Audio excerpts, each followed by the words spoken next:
बच्चों, और विद्या रूपी अपने पीरियड का पान बनाने वाले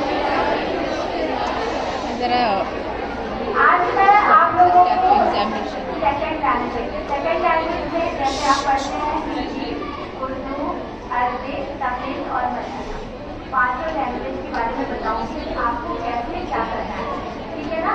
सबसे पहले अगर आपका क्वेश्चन नंबर आपको मिलता है और आंसर शीट मिलता है तो उसमें पूछा जाता है कि लैंग्वेज मीडियम ऑफ आपका मीडियम पूछेगा तो आप क्या लिखोगे बताओ। इंग्लिश, चाहे हिंदी हो, चाहे तमिल हो, चाहे अरबिक हो, चाहे मलयालम, सबसे आपको मीडियम ऑफ इंग्लिश, ठीक है ना। इंग्लिश लिखना है पहली बात। और दूसरी बात, आपको अपने परीक्षा में अच्छे अंक लाने का कुछ क्राइटेरिया होता है जो आप अगर उसको फॉलो करेंगे तो आप निश्चित बहुत अच्छे अंक पाएंगे, बहुत अच्छे मार्क्स मिलेंगे आपको।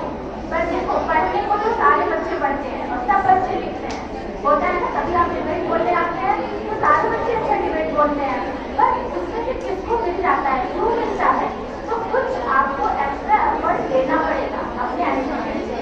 तो सबसे पहले आपको क्या करना है, अपनी हैंड राइटिंग बहुत ही सुंदर होनी चाहिए, समझ रहे हो। अगर आप एक सुंदर हैंड राइटिंग लिखेंगे तो आपका एजुकेशन बोलता है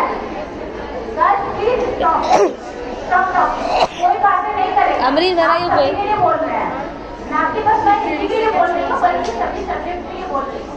आपकी हैंड राइटिंग आपको बहुत अच्छी हैंड राइटिंग में लिखिए, और एक क्वेश्चन लिखने के बाद हमेशा जब आप दूसरा क्वेश्चन लिख रहे हैं तो एक लाइन जरूर छोड़िए, ठीक है। और अगर आप नीचे 2-3 लाइन छोड़ रहे हैं तो आपको PTO लिखना है, प्लीज टर्न आउट। तो एग्जामिनर जो होता है जब पेपर चेक करता है तो उसको लगता है कि बच्चे ने आगे भी लिखा है, नहीं अगर आप ऐसे ही छोड़ देंगे, आधा लिख के छोड़ देंगे फिर और मैम ने बोला वीडियो कंटिन्यूस लिखना है। अगर आप खंड क कर रहे हैं या सेक्शन A कर रहे हैं, खंड क कर रहे हैं तो पहले खंड क करो, अगर खंड ख कर रहे हो तो पहले खंड ख करो। और जैसे तुम पहला क्वेश्चन लिख रहे हो सेक्शन A और सेक्शन B, ठीक है ना। अगर तुम पहला क्वेश्चन लिख रहे हो तो उसके जो ऑप्शन है बहुत क्लियर होने चाहिए। उसमें आप लोग क्या करते हैं, जैसे पहले क लिख दिए, जैसे ABCD में बता दो, पहले A लिख दिए, फिर C लिख दिए, फिर D लिख दिए, पहले ऊपर D लिख दिए, फिर C लिख दिए, फिर A लिख दिए। ऐसे नहीं होना चाहिए, क्योंकि उससे क्या होता है, एग्जाम में बहुत इरिटेट होता है, उसको चेक करने में बहुत प्रॉब्लम होती है। और हम लोगों को भी अगर हमें 100 पेपर चेक करना है और जल्दी से जल्दी करके देना है तो हमें ये प्रॉब्लम होती है कि बच्चा ग ऊपर लिख दिया, ख नीचे लिख दिया, क नीचे लिख दिया। ऐसे नहीं करो, ऑर्डर में लिखो। और अगर जैसे तुम्हें दिया है 5 क्वेश्चन, जैसे तुम्हें 4 करने हैं, ठीक है, अगर 5 में से 4 करने हैं तो तुम्हारा जब भी एग्जामिनर चेक करेगा तो 5 कर दोगे, 5 मत करो। जो तुम्हें 4 पूछ रहा है तो 4 ही करो, 4 करोगे क्योंकि वो ऊपर से लेके 4 ले लेगा तुम्हारा, और 5वां अगर तुम्हारा सही भी रहेगा तो उसको नहीं लेगा। तो आपको समझ में आ रही बात। अगर आपको 5 में से 4 करना है तो आप जिस पर आपको एकदम विश्वास है कि हमने ये सही आंसर मुझे पता है वही 4 करो। और जहाँ पर भी तुम्हारा क्वेश्चन में ये रहता है कि ये करो या ये करो, दोनों मत कर दो, तुम्हें भले आता हो, तुम्हें जो पूछा जा रहा है वही करो। जब आपको क्वेश्चन पेपर मिल रहा है तो हिंदी में तो सबसे पहले अनसीन पैसेज, हिंदी में भी होता है, इंग्लिश में भी होता है, लैंग्वेज में। तो आप सबसे पहले अनसीन पैसेज पढ़िए और फिर नीचे ऑप्शंस पे जाइए। जब आप नीचे ऑप्शंस पे जाते हैं तब आपको समझ में आता है कि इसमें पूछ क्या रहा है। फिर आप ऊपर जाइए कि ये जो लाइन इसमें पूछी जा रही है वो लाइन ऊपर कहाँ फिट हो रही है। हो सकता है वो लाइन उसमें डायरेक्ट भी हो और ये भी हो सकता है कि डायरेक्ट ना हो, तुम्हें दूसरे तरीके से पूछा जाए, तो वो चीज आपको ध्यान देना है, ठीक है। और जब 15 मिनट आपको रीडिंग टाइम मिलता है तो सबसे पहले आप अनसीन पैसेज पढ़ लो। जितने भी तुम्हें हिंदी में 4 अनसीन पैसेज रहेंगे, 2 अनसीन रहेंगे, 2 सीन पैसेज। सीन पैसेज में एक कविता से है और एक तुम्हारे लेसन से, तो वो दोनों तुमको पढ़ना है। अच्छे से लेसन रीड करके अच्छे से समझ कर जाओ और पेपर को देखकर परेशान नहीं होना, अरे ये बहुत कठिन है, ये नहीं समझ में आ रहा है। कोई भी क्वेश्चन तो उसको 2, 3, 4 बार पढ़ो। अगर तुम पढ़ोगे तो तुम्हें एकदम क्लियर हो जाएगी कि क्या पूछना है। आ रही बात समझ में। तो और एक चीज और बताना था कि हाँ, पहले तो आप मीडियम लिख दिया, और हाँ किसी भी लैंग्वेज का जब आप paper Gulistana, the presentation was all about what? It was not related to English.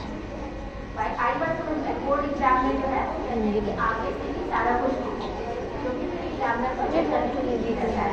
और दूसरा अपना रोल नंबर याद करो, हमारा रोल नंबर क्या है कभी भी तुम्हें भूले ना, जैसे तुम फोन नंबर याद करते हो 2 minutes. She must focus more on English, how to write it, what to focus on, which chapters gives more weightage. She has to do all these things. 12th में क्या थे आपके मार्क्स, फिर higher education में आपके क्या marks, ये सारा कुछ पूछा जाएगा। सब्जेक्ट टीचर्स को इसके लिए बोला है। फिर उसके बाद आप एक चीज और मैं बता रही थी, जैसे हमारे कोई भी इंटरेस्टेड मैं बता नहीं रही हूँ ना 100 ये भाषण उन्होंने 100 बार अपने माँ बाप से भी सुना होगा और इन लोगों को पता भी होगा। आपने विज्ञापन लेखन और सूचना लेखन और पत्र लेखन 5 राइटिंग टास्क है। पहला आपका अनुच्छेद लेखन है, उसमें 3 रहेंगे, 3 में से 1 करना है। दूसरा हमारा पत्र लेखन है, पत्र लेखन में या तो प्रधानाचार्य को पत्र लिखना है या किसी ऑफिसर को लिखना है। आगे बात समझ में ना, अगर प्रधानाचार्य को पत्र लिखना है तो आगे स्पेलिंग तुम्हारी करेक्शन नहीं रहेगी और आगे हम फॉर्मेट याद करके पूरा रट्टा मार लो फॉर्मेट स्पेलिंग के साथ।